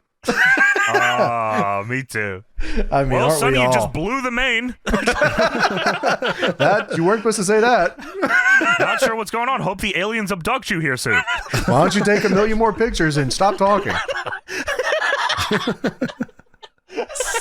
So we get We get a commercial for Thursday Raw Thursday. Dude, it's coming. Thursday the 13th. We reviewed this episode, by the way. We did, I swear to God, we've talked about Thursday Raw Thursday. I have to be damn near 100 times. Well, we definitely 1.4 said million. Thursday Raw Thursday 400 times on the show itself because they say it so many times. Thursday Raw Thursday Raw Thursday Raw. If I'm not mistaken, that's the Sean Loses His Smile epised. Yeah, it is. That's all of them. It is. Which is to this day. That's James losing his smile every Raw. Oh yeah, that's also true. Oh yeah, and then the February 24th one was the ECW Invaded Raw. We also covered that one too. Oh, is that right? Oh well, fuck. God, no wonder we have no observers. We've done we everything covered here. We covered it all. Yeah. But yeah, it's coming Thursday the 13th, and Stone Cold shows up and he says, Thursday is my favorite night of the week. What? I can guarantee that's not true. Well, I mean, maybe Thursday. That's the fucking day. You know, he works a shoot job, so like he gets to cash his check Thursday night, and he gets to go out drinking. What? On Thursday he night? Goes out and parties with the boys. Yeah. Not this week. He's on Raw. Fuck. I hate Thursday. I don't really want to work, son. Who am I working? You're probably working Vader. Oh. Tell him to lighten up. So we go backstage. Technically, I guess. Outside. We go outside, I guess. This is gorilla position for this show. A limo pulls up, and it's Hunter Hearst Helmsley, who is the Intercontinental Champion. His music is playing as this limo arrives, and Sonny says, awesome. Who's in there? And Vince says, well, it can only be one individual. If you fucking watch the show, you know whose song this was, Sonny. I hate you. Is this Vader? That would be cool. Terry Funk versus Vader maybe would be cool in this show. We're going to go ahead and get you the fuck out of here. Go ahead and get her off commentary. You're ruining the show by telling people what's going on here. Fuck Is this where the nation wins? Pat, when she walks backstage, blow her head smooth off. Thank you. Thank you, Pat. Sorry, I'm eating slop right now. I got time for that. Well, here comes Hunter, who's winning by DQ here. Oh, I hate you. I wonder if Undertaker's going to tombstone him. What? Shut up. Wow, I hope they throw you off the Amtrak. He's facing the Undertaker? Ooh, this is going to be like a house show, isn't it? What the fuck? So, yeah, man, they play the whole thing, man. Entrance music while the limo pulls up. This is like his legit entrance for this show, which I thought He's got his robe and gear on. Yeah, he goes right from here to the ring. Yeah, that was dope. I thought that they did a good job with this. Triple H walks into Penn Station, but before he ggets to the door, Todd Pettingill stops him and says, hey, Undertaker's going to kick your ass tonight, isn't he? Hey, well, fuck you, man. Dude, this probably made no sense to you, James, because you didn't see this. Todd Pettingill says Undertaker has the engine all stoked up. That's why I was like, damn, he's just like really like, he likes the Undertaker. He's fucking with this dude. He's on the Amtrak. That's what I didn't know he was on the Amtrak. That's so funny. I was like, wow, yeah, he's just funny. He walks up to him, hey, Undertaker's going to kick your fucking ass tonight anyway. Hey, fuck you. And Hunter says, you have a better chance of seeing me ride one of these stinking trains than seeing me lose this title tonight. Again, the idea of the Amtrak being involved here is completely lost if you watch the full version. Yeah, I don't even know what they're doing in Penn Station. I'm just like, all right, cool. Undertaker drove here. He drove the roster. Except he drove the whole show here, the ring and the Amtrak. The ring crew, yeah. So Triple H, yeah, he makes his entrance. He goes down the set of stairs to his whole song with the title and everything. A lot of people, it packed this bitch out. There's got to be 1,000 people in here. It feels fucking like a lot, and it feels like a lot of people that don't like this show too, which is even funny. These guys are like, this is the ECW arena, and they all came every time. Like, you got to stop running New York. You gotta, or just have a good match on the fucking show. What's the problem here? Hey, fuck you, Sonny. Could you bring in the franchise? Yeah, just get her the fuck out of here. Take her right down that hallway down there and just kick her ass out the door. Just tell her to get out of here. Throw slop on her head and kick her out the door. I heard fucking Francine had 1.5 million pictures anyway. So what's 1.4 going to do for us? Francine. So Triple H versus The Undertaker is your match here. Triple H was stopped by Entertainment Tonight reporters on the way to the ring. Yeah, what the fuck? Probably asked him his thoughts on the BWF. Hey, what do you think about Raven's run as champ right now? Do you think you're going to have a match better than the franchise Shane Douglas tonight? Who the fuck is the franchise Shane Douglas? Well, I'll look into that. Wow, that's a good idea. Thank you so much. Cool hat on this guy. Any more suggestions? Yeah, he has a woman with him. Oh, is that right? Oh, yeah, we could do that for my entire career. So Undertaker's music hits, and Sonny says, "Where is he? What do you mean? What do you mean? Everyone else is, Sonny. You can't see anyone when they make their entrance. They have to come down the stairs first. What do you mean?" Yeah, Undertaker's music is playing, and I'm like, I was like, are they going to try to do something weird here? Like I don't know where he could come from. That's not like everyone else. The train. Yeah, here comes Undertaker. Oh my God, it's the Undertaker. But no, he takes the escalator at the very least. Yes, he is at the top of the escalator, and he just walks down the escalator. All right. It doesn't look like it's running, right? Like, no, it's not they turned it off. I think yes. One of them was running. I don't know if he took that one. Oh, I see. Well, he didn't want to trip and fall. Undertaker taking a moving escalator and falling and fucking breaking his head open here would have been awesome. I thought it was going to be like he takes the escalator down and like it's supposed to be slow, like his entrance would be in the WWF. That's what I thought. I thought he was going to stand on the step and let it take him. Yes, and like do the hand thing, the thing with his hands. Yes, yeah. Dude, I saw Timberlake. Yeah, dude. Instead, Taker does the exact opposite. He runs down this escalator and then fucking crowd kills an entire audience of people in Penn Station. Get away from me! Get the fuck out of my way. He barrels, dude. You can see him throwing elbows and shit, trying to get to the front. Like women are getting fucking popped in the head. I said, "Whoa, what the fuck? Take the lane. What's wrong with you?" It is actually crazy how fast he gets to the ring. It's the fastest I've ever seen the Undertaker walk ever in his entire fastest career. Entrance of all time. Yes. So we go to commercial and come back. And there's immediately a ref bump here. Okay, so on the not vault version, Taker gets to the crowd, he gets into the ring, and Triple H like jumps on top of him. Then we immediately go to commercial, and we come back from commercial, and it's recapping Triple H attacking Taker as he gets in the ring, and Vince says, hey, watch! So they show like some shit that happened during commercial, like Taker double goozles Hunter and throws him in the corner and beats the shit out of him. And while this is going on, now there's some fucked up audio of like a real commercial playing. For some reason, some dude talking about his grandmother. This is all cut from the vault version. Yeah, what is this? I don't know if this was like really fucked up on the actual feed, so they just didn't include it or what. But I thought it was weird to cut like a seg where they recap what happened during commercial.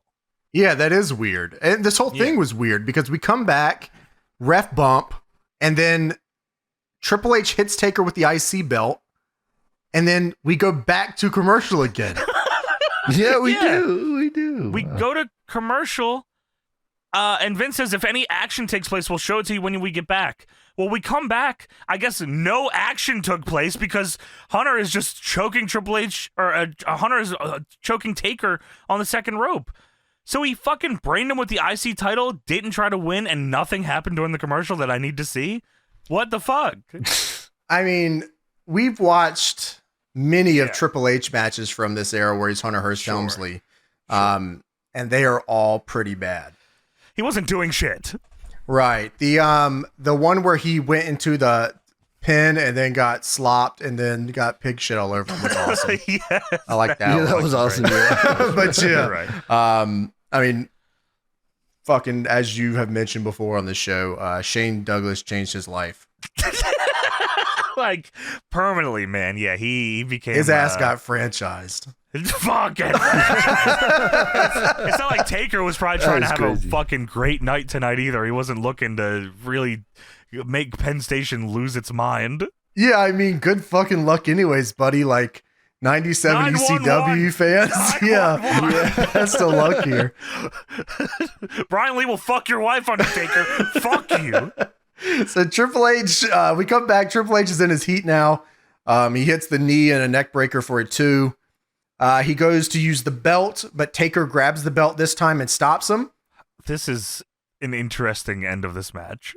So Taker then takes the belt, He looks at the crowd, who is probably chanting BWO 911, the franchise, and decides, I'm not working any longer. And he hits Triple H with it, causing a disqualification. Yeah, so Why? Yeah, Taker throws the belt down because fuck this Intercontinental title, man. I don't even know how I'm in a mid-card match. Who gives a shit? Chases the ref out of the ring, and the crowd is now chanting for the Tombstone. Dude, okay, crowd chants for Tombstone. I'm like, oh shit, they're into this for a minute. Let's go. Somehow they're cool with the DQ, and like they just want the Tombstone. If you can just give them the Tombstone, everything's cool. It's an ECW crowd, so they see fucking Raven hit dudes with the belt 4 times during a one-day pick. That shit does not matter to these guys. So Taker gives him a choke slam instead. Dude, showstopper style. Yeah, that's not the fucking Tombstone. Fuck this guy. BWO! BWO! Well, they chanted again, Tombstone. Hey, Tombstone, do it, you fucking asshole. Fuck you guys. You're not getting a Tombstone. So Taker drops the belt, and then he does the cutthroat taunt. Oh. Big pop for that, but Triple H Huge powders. pop. Yeah, that was awesome. Fucking bitch. There's a dude that, as Triple H is powdering and going towards the ramp, is in a Kerry Collins Panthers jersey in '97, Wow. which I thought was cool. I guess people were optimistic about the Panthers back then. Well, Not that was so a long much time ago. Anymore. Triple H climbs up the entrance stairs. Undertaker is hot on his tail, but Taker grabs him and puts him in a tombstone position and then walks him over to the escalator, which I thought was very funny.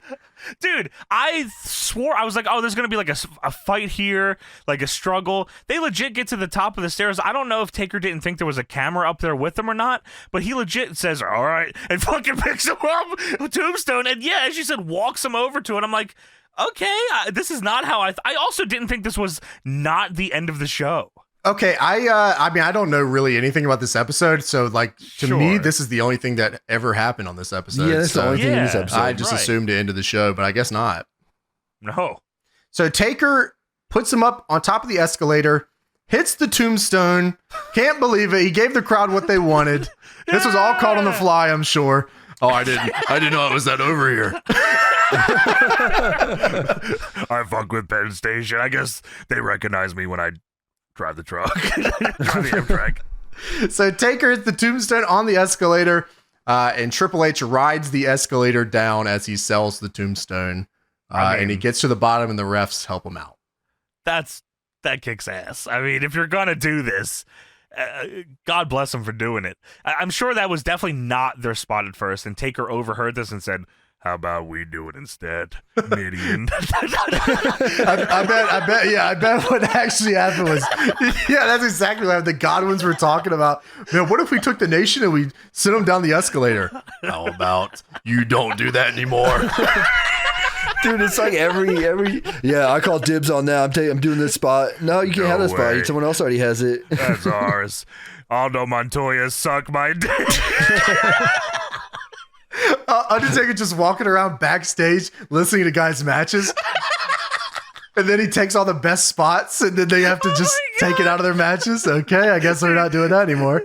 I'm going to do that. I'm going to do that. And don't you think about having a better match than us after us. Okay. Fucking Taker. Jesus. What an easy guy to work with, this guy. So Aldo Montoya probably said, what if I did That's Incredible here on Savio Vega? Undertaker said, I don't think so. Aldo Montoya in '97 calling for That's Incredible. Triple H says, what's that?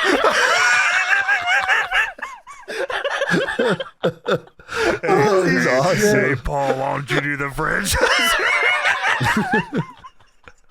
They're watching ECW. They're watching hardcore television every week. That's fucking awesome. Holy wow. shit, that's fucking sick as fuck. What if I came from the Bowery? They shoot that in the intro. He goes to the Bowery. Wow, that is what it's all about, boys. Dude, I mean, this show would be so much better if they just watched ECW Hardcore TV and stole everything, man. Like, I know. Like, yeah, like Shotgun Saturday Night is a 40-minute, like, one good match in the middle, and then everyone else goes through tables the entire show. Yeah, that's fucking awesome. Why the fuck not? I mean, this spot is awesome, though. I mean, this is probably like the thing Shotgun Saturday Night is known for, is this spot here. Yes, because WWE is really good with its history like that. WWE will tell you this was the coolest thing ever and never show it to you. They'll show you like a picture of it and be like, you remember how cool this fucking thing was, don't you? Little did you know this shit that was surrounding it. Yes. I mean, like, if you could probably ask 100 people what else was on this show where Taker Tombstone's on the escalator, and probably 90 of them wouldn't know. Dude, no fucking chance. I wouldn't have known. I thought this was the main event. Yeah, I mean, it's fucking Triple H versus The Undertaker. You telling me Aldo Montoya comes after this? And hey, put that in your pipe and smoke it. Maybe they saw something in the kid. Yeah, they saw his head sticking out the top of the mask there. So Todd Pettingill is talking on the commentary mic as this jib cam is moving around the ring. Canyon style. And Todd is, dude, you're right. Wow. And Todd says that he's on someone's shoulders and he's trying to interview a kid. Can you see me? Can you see me over here? No, we can't. Vince is getting more and more frustrated as this is going on, because it takes a minute before we can see Todd Pettingill. He says, "Oh, I'm on Dave's shoulders." You can't fucking see anything. When they finally go to the roamer, as Todd's saying, I'm trying to interview the kid here up on the shoulders. Can you guys push me up a bit? Can you see me now? And Vince says, and we go to the roam cam, and like, this isn't any better because the fans at ringside are sticking their faces and hands into the front of the camera so you can't see anything. Like it's fucking fucked up. Yeah, Vince is definitely not fucking happy. He says, "Oh, what a great camera shot we have." Holy shit, dude! What a great shot. There's ECW chants, a shitty camera shot. Vince must be fucking punching the table. He's fucking so mad. And then he's looking at the sheet and it says, "What do we have? Aldo Montoya." Sonny's still here. Holy fuck. Dude, they show, we go back to, now we have a regular shot. We finally see Todd. It zooms out a little. One dude's throwing up the New Jack just right in front of the camera. And Todd finally says, "Well, Vince, this isn't going to work." And Vince says, "I agree." And they go away from it. Great fucking segment there from Todd Ridiculous. Pettingill, who has been doing this shit every time on Shotgun Saturday Night, and he's running out of ideas here. What do you think was gonna fucking happen here? Why do you think this would work? So Aldo Montoya versus Savio Vega is up next. Wow. I guess technically, by the way, guys, this was supposed to be the main event. No. Oh my god. You're right. Yeah. What the fuck? You're right. Well, they must have, because Aldo Montoya is over in this territory. Aldo Montoya is part of the clique. He is. Yeah. Hey, give one of the clique guys a rub here tonight. Get my bags. Get my bags. Dude, Aldo Montoya standing in the ring with the mask, bald, and I'm like, wow, this is awesome. I love this fucking freak. No hair out the top. Wow. That's awesome. Yeah, pop top. That's incredible. For the bald. That is incredible. Yeah, man. So Aldo Montoya here, he is the what is his nickname? The Portuguese Man of War. Right. Okay. So Aldo, I don't understand this gimmick. I don't get it. He's a B. He's a B or something, Tony. He's a soccer player. No, he's a B or something, I thought. Oh, he's a jellyfish. Is that right? Jellyfish, yeah. That's because a Man of War is a jellyfish. Yes. That's what that is. But they what don't have fuck? They don't wear the bald head. I don't want to be a jellyfish anymore. I want to be Stone Cold Steve Austin. Wait, okay, we're both right, James. He was originally a soccer player. They changed him to the Portuguese Man of War because he didn't like soccer. And he likes jellyfish. He's a jellyfish. Wow, good gimmick. Where's the hair at the top? Great gimmick. This is crazy. That's incredible. That's not just great. That's how I came up with it. He was like explaining. Everyone's like, "What's your character?" And he explained he's a Portuguese fish. And like, wow, that's incredible. That's not just the coolest. So, Aldo Montoya versus Savio Vega, your featured bout of the evening. It wasn't even featured at the start of the show when they said what matches were on the show. How's this the fucking featured bout? So Aldo Montoya starts off this one, babyface triple drop kick and a house show dive. Very territory of Aldo Montoya here. Good dive. I'll take that. You know, he was looking good here. He had some speed to him at this point. He loses that very quickly here. Sonny on commentary says doesn't need the speed when he's got the stick, brother. That's fucking true. He's got the world's sexiest man by his side. And he is always stanced up. Sonny says, ever since Savio Vega joined the Nation of Domination, he has shown that he respects his race and nationality, and he is in defense of it. Okay, this is good, right? Or no? Is this about Aldo Montoya? Yeah. This is not about fucking Aldo Montoya. Oh, who are we talking about? Savio Vega. Oh, I thought we were talking about the jellyfish guy. I'm sorry. The Portuguese Man of War. Yeah. That's later. There is something actually about him. Yeah, Savio Vega. Yeah, that's always been his thing, right? Like his attire was always that, like the Puerto Rican flag and all that stuff. Well, Vince says that's bad that he joined. Oh, did he say it was bad? Well, he joined the Nation. Now he respects his race and nationality. And Vince says, well, he's been an asshole since he joined the Nation. So this is a bad thing. Oh, okay. Right. Fuck. The crowd is chanting ECW, ECW. They know what this is all about. This guy's going to ECW. Give this guy the ECW world title at the end. Have him beat everybody. Have him beat everybody. Oh, God, there might be people that don't know. Yeah, this is just incredible. Just on the off chance somebody doesn't know that Aldo Montoya is just incredible. Oh, yeah, you're right. Yeah, this is just incredible. No, Aldo Montoya just wanted to do that's incredible. It has no relation at all. Yeah, it is just incredible. Impact Player Zone. Yeah, but who is he? He's just you keep saying that's incredible. He's so weak. So Savio gets his heat, which is just the beginning. Just the beginning of the heat for this one. That's unbelievable. Savio throws him into the corner and hits a great running kick that sends him over to the outside also. Dude, that is fucking sick as hell, actually. I mean, his finish is that, too, just not in the corner, so I guess that makes sense. The crowd is now chanting, "We want Too Cold." Dude, holy shit. That is fucking crazy. They are so over this. They don't even know how over this they're going to be here because this is only the fucking beginning of this. You haven't even seen half of it. Dude, no. But we're, by the way, Todd Pettingale's here. Vince says, well, we have Todd Pettingale standing by. Of course we do. And Todd says, Vince, this is Terry, and he has something he want to show you. And Terry then starts to take off his pants. And Todd says, no, Terry! We're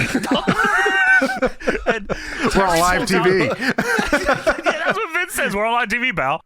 Terry pulls out a loose LJN Vince McMahon action figure. And Todd says, Vince, you still got the same jacket, don't you? And Vince says, thank you very much, Todd. We're going to go back to the action here. And Todd says, you were young here, right? You were like 40? And Vince practically says, oh, dude. That was back when I had hair. To show a Vince figure that does not exist anymore, you can't like buy this in stores. This is old as shit. Well, Todd stole it. Todd said, I'm going to keep that. And Terry said, oh, okay. Okay, cool, no problem, buddy. I'm going to take my cock out here on TV. Yeah, why don't you put the camera on me? Camera's on the whole time? Huh. So the Nation are now here. Thanks for the figure, dummy. The Nation are now here, of course, and Savio hits a spin kick on Aldo Montoya and puts on the nerve hold. Let's fucking go. The nerve hold. I love it. I love when that happens in 2K too. It's my favorite fucking move, man. The Godwinns are now here with the slot bucket. Oh, shit. Dude, this era of WWF is so fucking funny. They just cannot have a regular wrestling match. I don't know what happened. Like, we were watching like 85, 86, 87 WWF, and it's like, yeah, oh, okay, they're just having, like, they're having matches where either the heel keeps his heat here or he gets it afterwards, and they're just, there's like a beginning and end and middle or whatever. Here they're like, here's Todd Pettingill. We're bringing out everybody. We got this thing going on the outside of the ring. Can we just like have the match? Is anybody allowed to have the match? It's total fucking brain rot. I mean, legit. I the more I think about it, and I don't know if like I imagine this is talked about, maybe Meltzer talks about it or whatever. I mean, this feels like their rendition of what an ECW show is. Is this not ECW? Yeah. Like, you know, like the car crash shit, and in their mind, car crash is like something is always happening and nothing ends clean. That's not what this show is. Like, this is definitely like a fucked up version of that, though. So the Nation goes to get in the ring, but the Godwinns stop them from getting in the ring. There was a commercial break in between this, by the way. I don't know if you mentioned that like no, I didn't.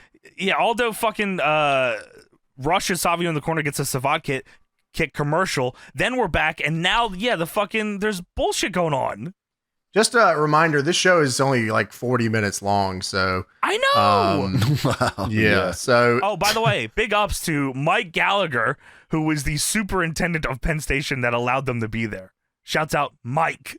Oh, what's up, Mike? You want to let us be there today? You still there, Mike? Hey, no, he got fired. He got fired immediately. I'm here.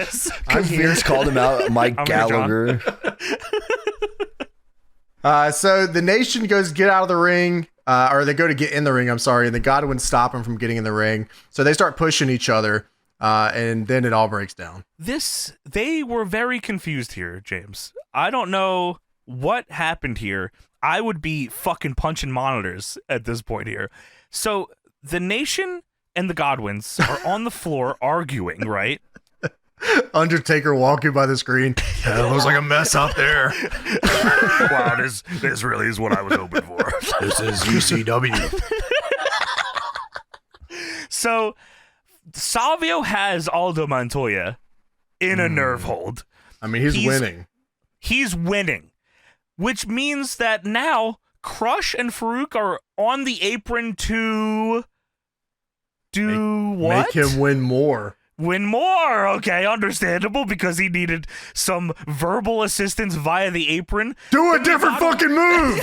Dude, this match sucks. What are you doing? Do the 911 choke slam or something. They're chanting for fucking Too Cold. Do the Raven effect. It's not called that. It's not called that. So the Godwinns pull Crush and Farouk off the apron as they are trying to verbally assist Savio, who is on top. Then Savio stops doing this move to go through the middle rope to fucking push Phineas as hard as he can in the face. And then they're fighting on the floor. Now the Godwinns are in the ring with Slop Bucket, Aldo Montoya, and Farouk. Farouk powders. And Vince says, oh, well, they're asking Farouk, Savio, and Crush now to get in the ring to have a 6-man tag match. Hey, what? Who? Why? The ref sanctioned a 6-man tag. I would fire that ref immediately.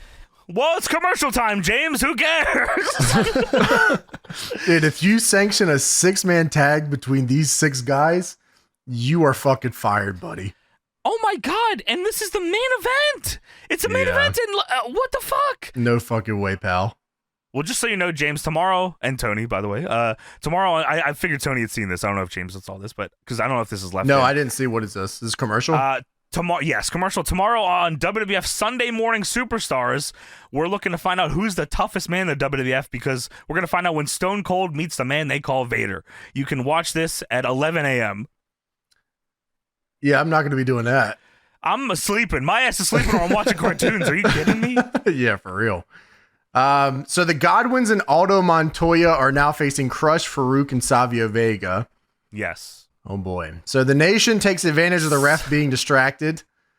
Of course. Yes. As Tony mentioned earlier, this ring is so tiny now because you have 6 gigantic dudes. Oh yeah, 6-man. Yeah, of course. Fucking all covering this ring. Yeah, so I mean, they do. Okay, so the Nation totally gets 10 minutes of heat here for sure. Yeah, forever. I mean, they really locked those nerve holds in here. Holy fuck. Which is very important to the story they were telling, which is we have to get through 40 minutes of TV. There was no one else there to work that night? Like, we'll just book whoever shows up. ECW, that's what ECW did, right? Paul, he would write it on a napkin with whoever was there. We'll just do that. And no one showed up. I mean, shit. I mean, you had Al Snow on that one run in, remember? Holy fucking shit. Yeah, that was crazy. Yeah, so I mean, Undertaker working this is even crazy. I bet Undertaker said, I got a good idea, and then he said, I'm gonna get out of here. Wow, he left on his Amtrak. He took the whole train by himself. Get on the train. So the Nation, yeah, man, they're gonna get their heat here. Montoya hits a DDT on Crush and goes for a hot tag, but even flow. Ski and whoa. But Farouk stops him. Todd Pettingill has now found a woman in the crowd who says that this other woman in the crowd stole her man. Dude, yes. Okay, so Vince says, oh, Todd Pettingill, what do you make of this? After Aldo Montoya hits a DDT. Todd Pettingill, what do you make of this? I'm not fucking watching the show, Vince. I'll keep it honest with you. I just don't care. I've been trying to get as far away from the Penn Station as possible. I'm not watching Aldo Montoya, and you can't make me. Todd says, Vince, this is unbelievable. Not only in the ring, but here.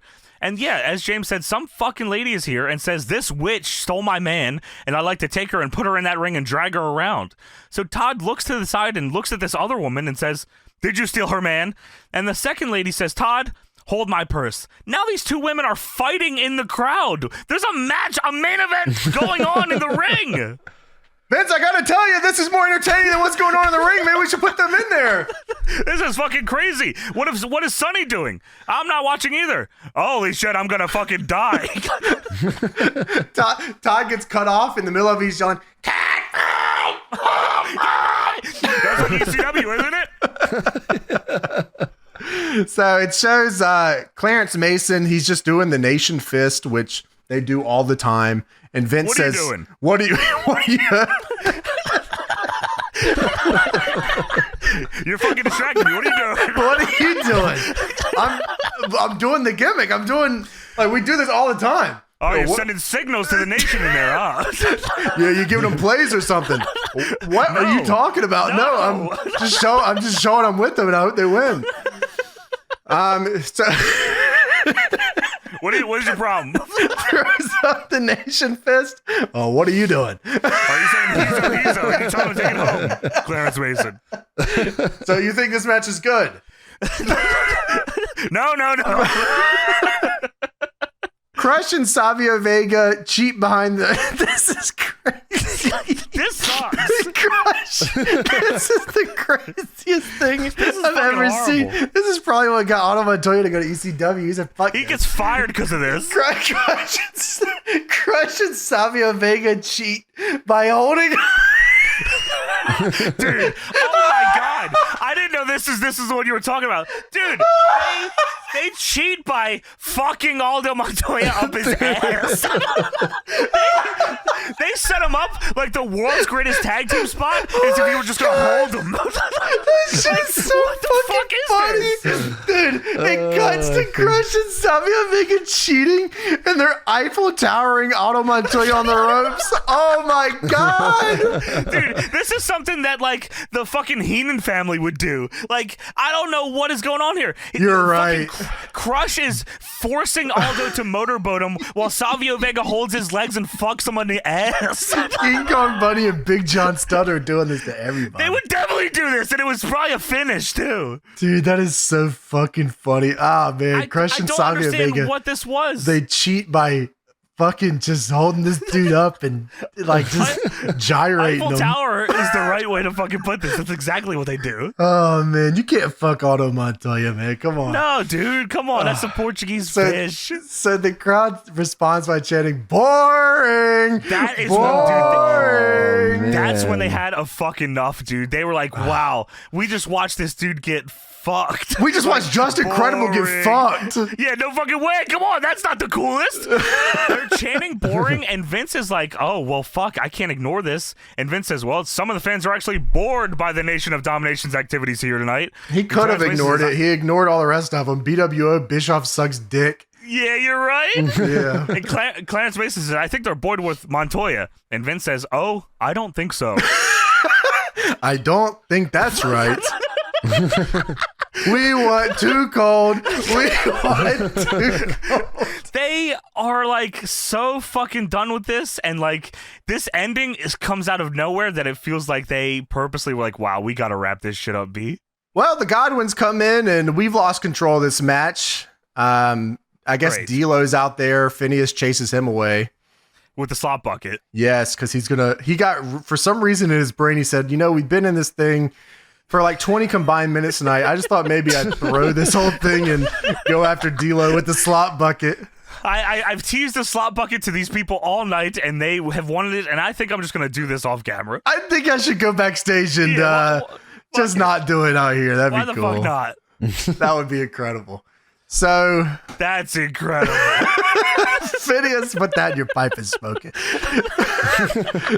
That's what Vince should have said as it went off the air. Put that in your pipe and smoke it. Holy shit. From Canada. From Calgary, Alberta, Canada. So Phineas chases D'Lo with the slot bucket out of the arena. Up the stairs. Yeah, up the stairs, of course, yes, to the gorilla position, I guess. Yes. The Nation then stops Henry Hogg from getting in, and Henry Hogg Godwin stops him from getting in. Savio then hits Aldo Montoya with a spinning heel kick, and they pick up the win. So they legit, the Godwinns never tag in. They make this a 6-man tag. The Nation all take turns running a train on Aldo Montoya. Aldo Montoya. I mean, literally. Literally ran a train on Aldo Montoya. Which I guess is boring. Which is fucking par for the course because we are at the Amtrak. So I guess maybe this is fucking what it was meant to be.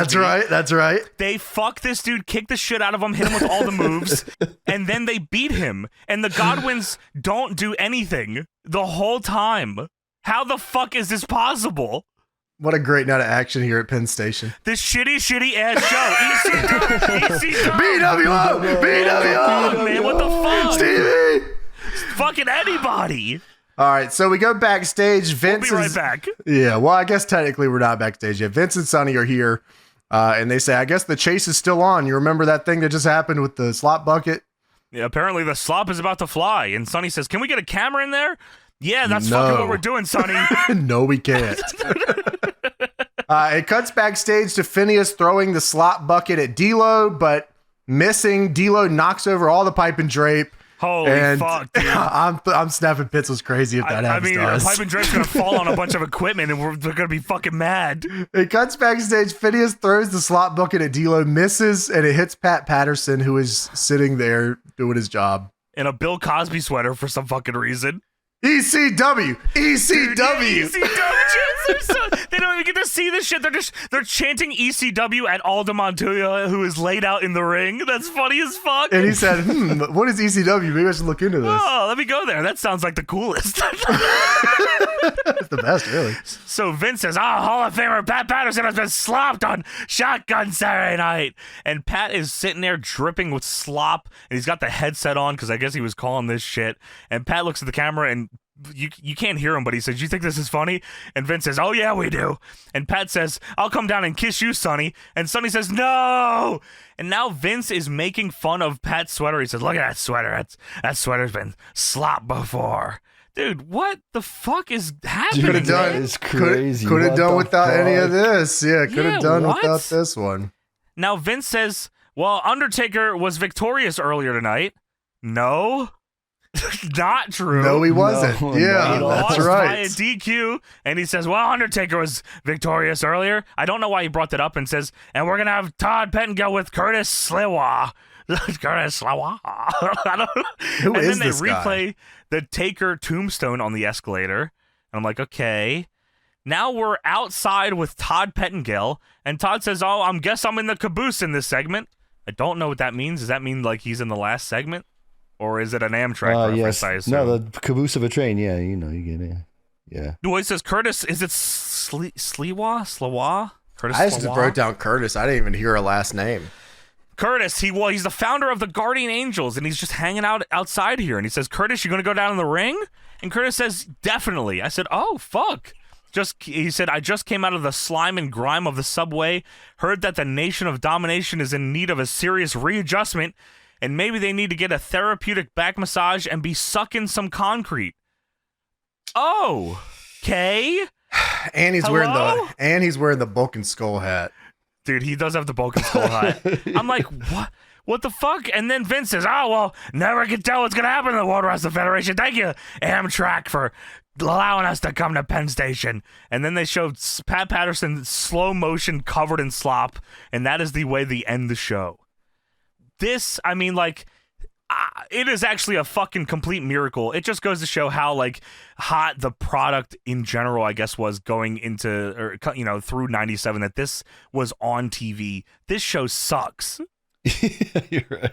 By the way, we have on our Reddit, Deadlock PW on Reddit, we have a retro suggestion thread. I don't know if there's any more Shotgun episodes to watch that have anything on them. If they do, if there is, please let us know, because, I mean, like, you know, I have fun talking about the shows with the boys, so, like, if there's anything else to cover, you know, we can do it. But I feel like we've pretty much done everything that has been talked about.